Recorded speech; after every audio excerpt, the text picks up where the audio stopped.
Climate ஒரு மாதிரி க்ளவுடியாக இருந்ததுன்னா பாப்கார்ன் சாப்பிடணும் போல தோணும்ல, அந்த மாதிரி தோணுச்சுன்னா வீட்லேயே செஞ்சு சாப்பிட்ற மாதிரி ஈஸியாக செய்கிறது எப்படின்னு சொல்கிறேன். ஃபஸ்ட்டு வந்து கார்ன் வந்து ஒரு 200 கிராம்ஸ் பேக்கெட் வாங்கி வச்சுக்கிட்டிங்கனாலே போதும். ஒரு 2 மந்த்ஸுக்கு வரும். ஒரு பவுலில் ஹாஃப் பவுல் தான் நான் கார்ன் எடுத்திருக்கேன். ஆனால் குக்கரில் ஹாஃப் இது வந்துடும். நீங்கள் அதையே 1 வீக் வச்சு சாப்பிட்லாம். அந்தளவு வந்துடும். ஈஸியாக எப்படி பண்ணுறதுன்னு பார்ப்போம்.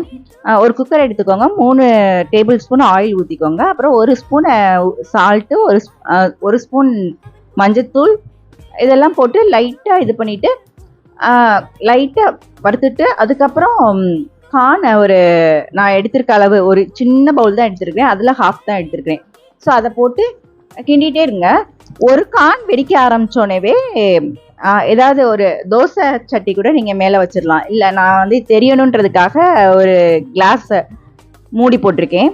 ஸோ ஈஸி தான். அந்த எல்லா கார்னும் வெடித்து முடித்தோடனே அந்த சவுண்ட் நின்னோடனேவே ஆஃப் பண்ணிடுங்க. இது எல்லாமே முக்கியமாக என்ன பண்ணணும்னா எல்லாமே நம்ம சிம்மில் வச்சு தான் பண்ணணும். அதை நோட் பண்ணிக்கோங்க.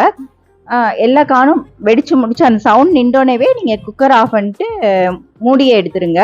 எடுத்துட்டு கொஞ்சோண்டு மிளகுத்தூள் பெப்பர் போட்டு நல்லா கிண்டி விட்டுட்டு எப்போ வேணாலும் எடுத்து நீங்கள் சாப்பிட்டுக்கலாம். பிடிச்சிருந்தா லைக் அண்ட் ஷேர் பண்ணுங்கள், ஃபாலோ பண்ணிக்கோங்க. தேங்க்யூ.